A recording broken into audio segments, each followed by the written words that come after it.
Assalamualaikum warahmatullahi wabarakatuh. Perkenalkan, nama saya Rahma Hairunisa dengan NIM 2252311136 dari Prodi Perbankan Syariah kelas 2D. Saya akan memenuhi tugas kuliah mata kuliah Islam dan Budaya Jawa. Di sini saya akan menceritakan kembali kisah Perjanjian Giyanti 1755 dan terbelahnya Jawa. Perjanjian Giyanti merupakan sebuah peristiwa besar di masa silam. Situs ini hadir sebagai perekat ingatan kolektif masyarakat dengan peristiwa tersebut. Perjanjian ini lahir sebagai kesepakatan segitiga politik antara Pakubuwono III, Pangeran Mangkubumi, dan Perserikatan Dagang Hindia Belanda atau VOC pada 13 Februari 1755. Nama Giyanti sendiri diambil dari lokasi penandatanganan perjanjian, yakni di Desa Janti.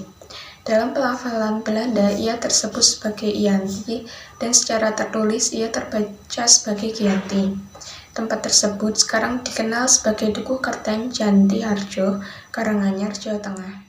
Perjanjian Giyanti ini dibuat dalam rangka meredam api konflik yang telah terjadi berlarut-larut pasca perpindahan Keraton Kartosuro ke Surakarta. Api dari peristiwa geger Pacinan ternyata belum mati tepat di sumbunya. Pada waktu itu, Mangkubumi yang membuat Pakubuwono II dalam meredakan api konflik mendapat hadiah berupa sebidang tanah dari Pakubuwono II. Namun, luas tanah yang diberikan rupanya menimbulkan kecemburuan. Salah seorang pangeran lalu mengeluhkan ketidakadilan terkait hadiah tersebut kepada Gubernur Jenderal Baron van Inhofe. Sang Gubernur Jenderal di Batavia itu lantas mengeluarkan keputusan yang membuat tanah tersebut tidak jadi dimiliki oleh Mangkubumi.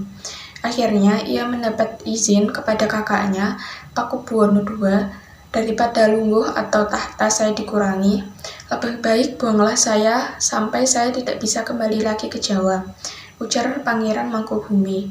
Akhirnya diberi sangu atau bekal berupa uang 3.000 rial.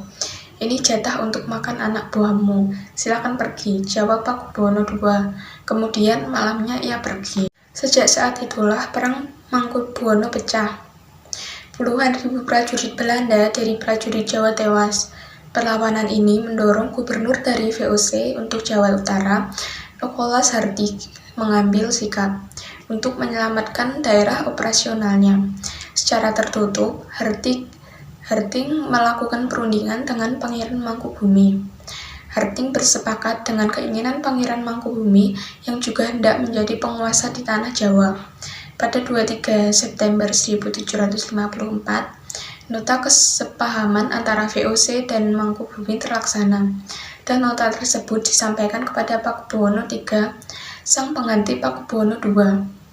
Nota menyatakan bahwa Pangeran Mangkubumi mendapatkan wilayahnya. Pada 4 November 1754, Pakubuwono III menyatakan persetujuan terhadap hasil perundingan Gubernur Jawa Utara dengan Mangkubumi.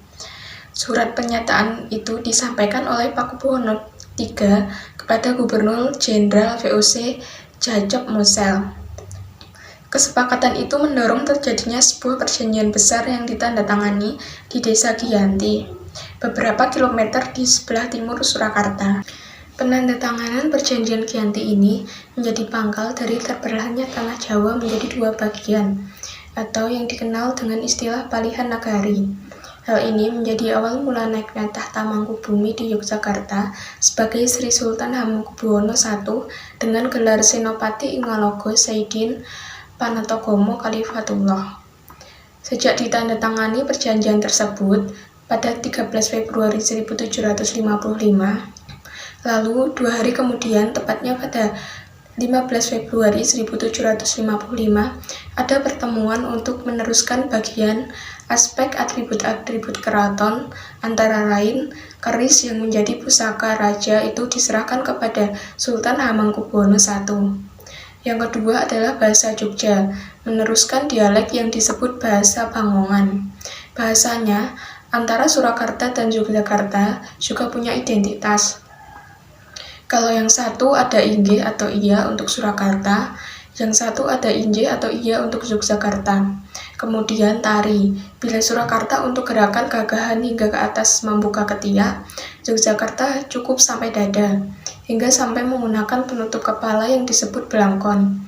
Yogyakarta menggunakan benjolan di belakang, Surakarta cukup dengan krepes atau datar.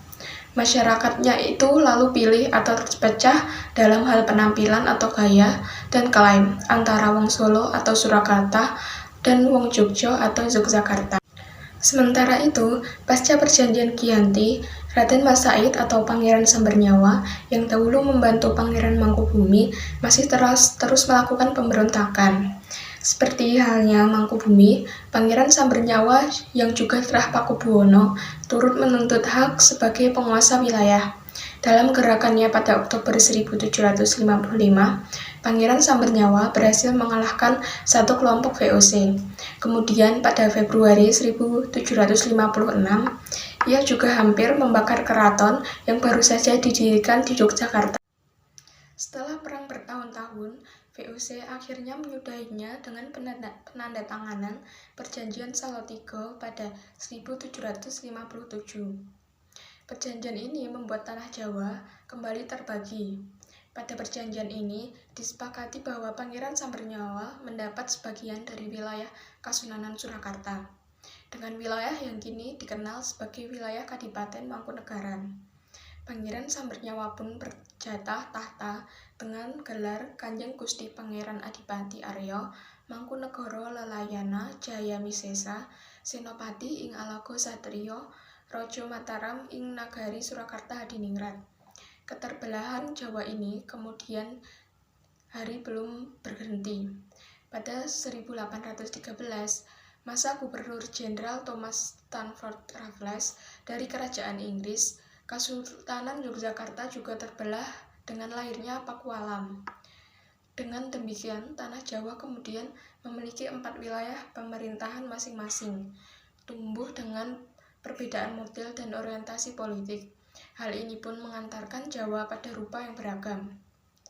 Saya sampaikan, wassalamualaikum warahmatullahi wabarakatuh.